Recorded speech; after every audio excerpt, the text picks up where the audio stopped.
Hey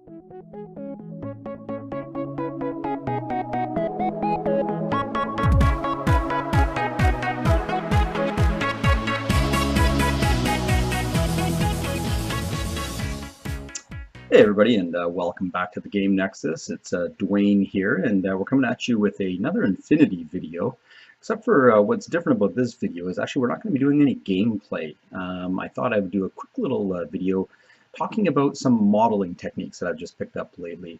Now, I'm not the best modeler, nor am I the best painter that you're ever going to come across for the tabletop hobby, but I've been painting a lot of years, and I've basically come up with some cheats to compensate for my lack of strong painting ability or modeling ability. Now, it wasn't until recently where I started getting my head wrapped around some of these things when I started playing Infinity. And with Infinity, I noticed more so than Warhammer in my previous experience with tabletop hobbies is that Infinity has a lot of varied bases when it comes to their figures. Being a sci-fi setting, you're seeing city, industrial, you're seeing wilderness, you're seeing rural, just lots of different types of bases. Now in 40K, there's the same thing I guess applies, but you do see a lot of standard flock bases, gravel bases, so didn't really have a lot of experience with it.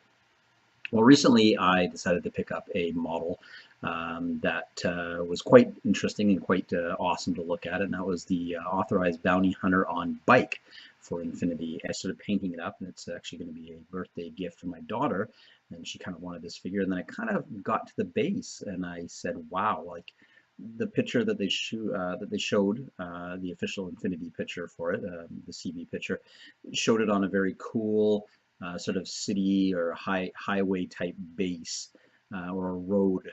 So it's a 50mm base on this figure, and I kind of stopped and I said, I don't have the ability to do that. I can't fathom being able to paint that. So my options were really kind of butcher it and try it, or start thinking about a different way to terrain it. And I didn't really want to do a gravel base or a scorched earth or any kind of thing like that. It just didn't seem fitting. I really wanted that highway kind of Akira feel to it.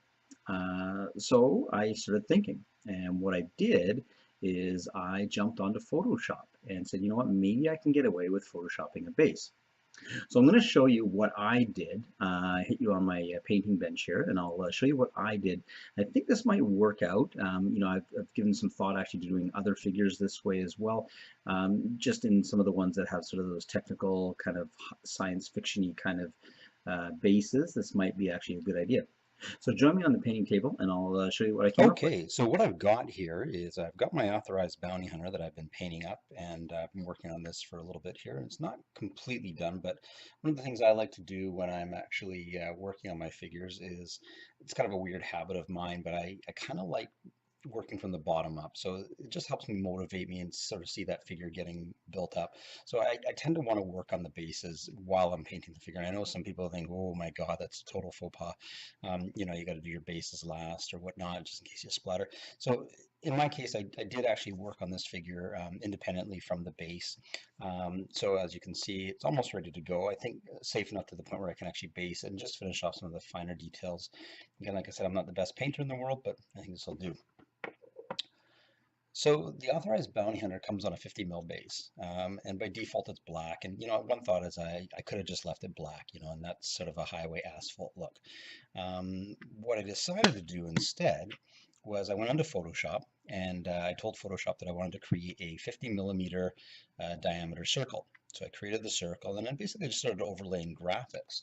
So what I ended up with is I created a nice little template, and that's basically the ground. Like, instead of actually doing the artwork on the base, I took that and did it in Photoshop, and came up with a really cool pattern.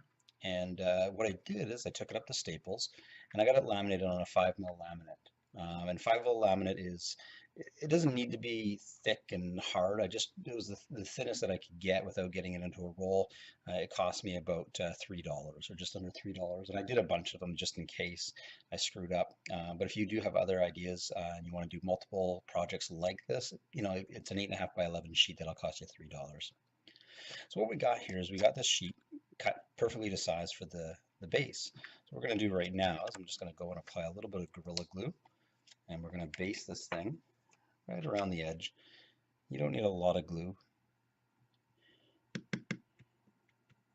There we go. You know, it's not going to be a perfect, you know, base in the world of tabletop modeling. With this particular model, I thought it'd be kind of cool. I will put the link to the design if you do want to use it in the description here, and that'll be on our drive, or I might have that on our forums. So there's the base.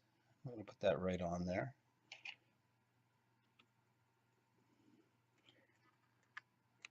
And that'll only take a few seconds to.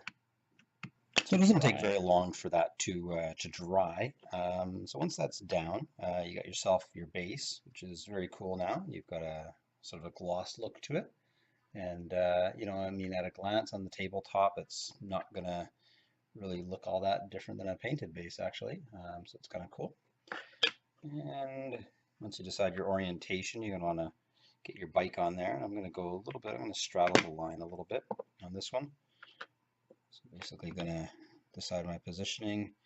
This particular model leans on its legs. You just pick your points. Again, you don't want to put a lot of glue just because the stuff does oxidize a bit and it might leave sort of a faded or kind of an oxidized smudge on the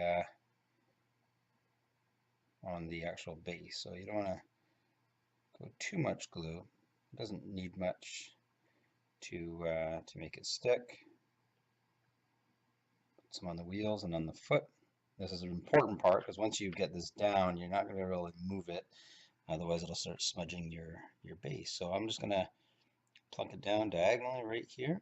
And make sure you center it so it's not too off center. And voila. So we're going to let that sit for a little bit. And that's pretty much all there is to it, really.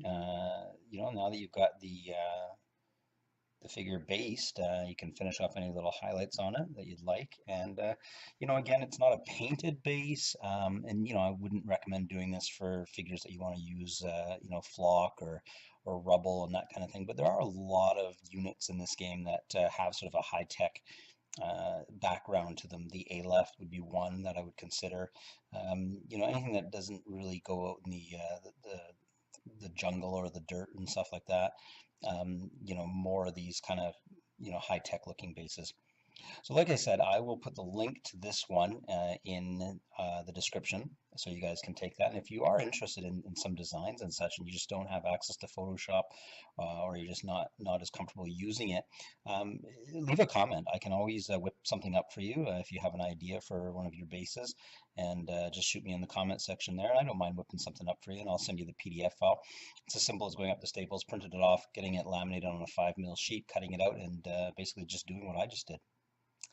So again, thanks for tuning in, guys. As always, like and subscribe our channel and hit us up at www.enterthegamenexus.com. And we'll talk to you guys all later. Ciao.